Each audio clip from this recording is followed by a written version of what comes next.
Is that pigeon?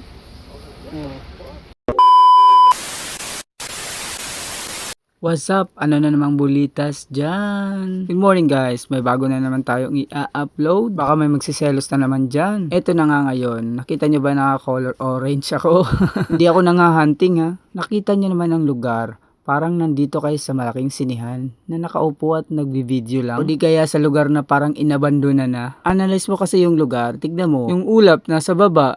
Parang nakalutang lang yung mga isla na dito eh. Minsan lang sa buong buhay mo yan mangyayari. So ayun nga, nilapitan ko yung area. Naglakad-lakad ako, paunti-unti hanggang nakita ko yung lugar na to. Ang ganda. By the way, nandito nga pala ako sa Alaska o tinatawag nilang Skagway, Alaska. Kung makikita nyo, basa yung lugar, kakatapos lang ng ulan. Nga pala, ang oras na to ngayon ay nasa 8 PM. Naglakad-lakad muna ako konti hanggang nakita ko yung mga buhangin. Ay, sa totoo lang, parang hindi to buhangin eh. Mga bato-batong maliliit lang. Kung tititigan nyo yung dagat, parang nananalamin ka. Kung iisipin mo ang takot sa sarili mo, parang nasa lugar ka na maraming zombie. Minsan kung naglalakad ako mag-isa rito, tumitingin ako sa likod, gilid, harap, minsan sa taas. Isipin mo yan ha, gabi na rito pero wala ka pa rin nakikitang madilim. Siguro dahil sa mga ulap na puting-puti, kaya feeling mo maliwanag pa rin. Low tide pala to ngayon. Hindi ko inalam bakit nag low tide to. Ayan yung bangka namin na parang nananalamin siya sa dagat. Kita mo naman, di ba? Ito nga pala yung warning sign nila.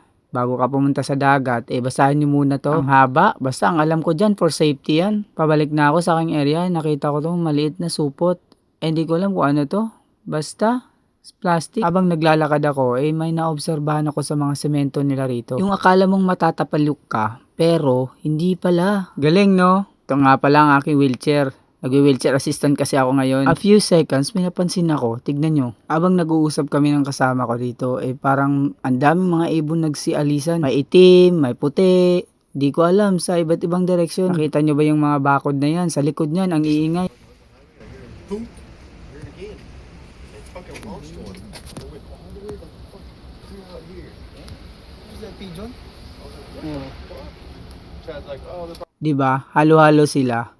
Yung pagkaalam ko ay uwak pala yan. Hindi ko alam kung saan direction talaga nila. At hindi ko alam kung saan nanggaling yan sila dito. First time ko makakita ng uwak ng ganyan karami. Ang dami talaga nila. Ang dami-dami nila talaga na para silang mga lamok. Pag nagkukumpulan kung hindi mo i-zoom yung cellphone mo, hindi mo talaga mahalata kung ibon o mosquito ba. At dito sa bandang to, may napansin kami. Isang ibon lang, parang may inaantay o parang may tinititigan sa malayo. Nga pala yung ibon na yan ay isang uwak. Di siya mapapakali. Tignan mo, nakatitig na siya rito. Parang mata ni Itachi yan ha. Ikaw ba yan, Naruto? Rasengan! Joke lang, hindi ko alam kung bakit siya nandyan zoom ko lang ha. Yan, lakad na naman siya ng lakad. Tignan mo. May pabor lang ako sa'yo. Baka naman ma-follow at subscribe mo to.